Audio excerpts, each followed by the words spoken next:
ঈদের পরে সবাই কোথাও না কোথাও বেড়াতে চায়। আমিও চলে গেলাম আমাদের ফুপিদের বাসায়। রাস্তার পাশেই বাড়ি, তাই একটা অসুবিধা হয় না আসতে। আর কিন্তু ওইখানকার মনোরম পরিবেশ আমার ছেলেকে অনেক মুগ্ধ করে। আমার ছেলে ছোটবেলা থেকে আমার ফুপিদের বাসায় বেড়ায়। নানিদের বাসায় তো বেড়াই, কিন্তু আমাদের কোথাও গ্রাম অঞ্চলে কারো বাড়ি নেই। আমার এই ফুপিদের বাসাটাই এত দূর না, কিন্তু একটু গ্রাম সাইডের মধ্যে, তার জন্য আমার ছেলে আসতে পছন্দ করে। আর এইখানে দেখো, এই যে কালো জাম, এগুলো ছোট জাম বলে। এই জামগুলো এত মিষ্টি ছিল, এই পিছিটা পারছে, আমি তো গাছে উঠতেই পারবো না। আর এই পিছিটা কি সুন্দর উঠে গেল। আর এখানে ঢেঁড়স আরও কত ধরনের সবজি লাগিয়েছে, ভালোই লাগে। আমার নানিদের বাসায়ও আমার নানি ঢেঁড়স লাগাতো। ওই সময় আমি এগুলো পেরে পেরে বাজি করতাম। খুব মনে পড়ে গেল নানির কথা। আমার ছেলে ফুপিদের বাসায় এসে একটুও বাসায় বসেনি, এখানে এখানে ঘুরছে। ওর খুব ভালো লাগছে, বলে মা ওইখানে চলো ওইখানে চলো। এই যে আমার আরও দুটো ফুপাতো বোন আছে, ওদের সাথে আমরা এক এক জায়গায় যাচ্ছি। দেখো গাছ ভর্তি কাঁঠাল, দেখতে খুব ভালো লাগে। কাঁঠাল আমি খাই না, শক্ত কোষ্টাক খাই। আর আমার ফুপাতো ভাই যে মাদ্রাসায় পড়ে ওইখানে গেলাম।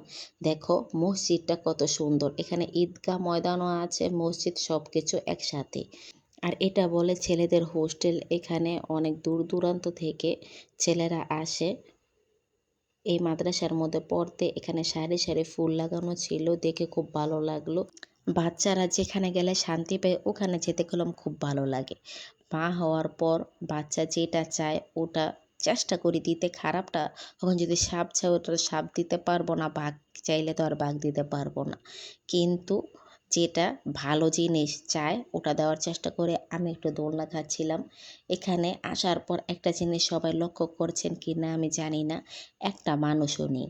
এই জিনিসটা আমার খুব ভালো লাগে, কারণ আমাদের এইখানকার শহরের মধ্যে যে পার্কগুলো আছে ওগুলোর মধ্যে একটা যদি জানে এই পার্কটা হয়েছে, ওইখানে জাক বেঁধে সবাই চলে যায়। কিন্তু এইখানে এই জিনিসটা নাই, তার জন্য ভালো লাগলো। এই যে আশেপাশে কোনো মানুষ নেই, এত বড় পুকুর। আর আমাদের ওইখানে যদি এই পুকুরটা হতো, তাহলে জায়গায় জায়গায় মানুষ গোসল করতো, করতো। কেউই নেই।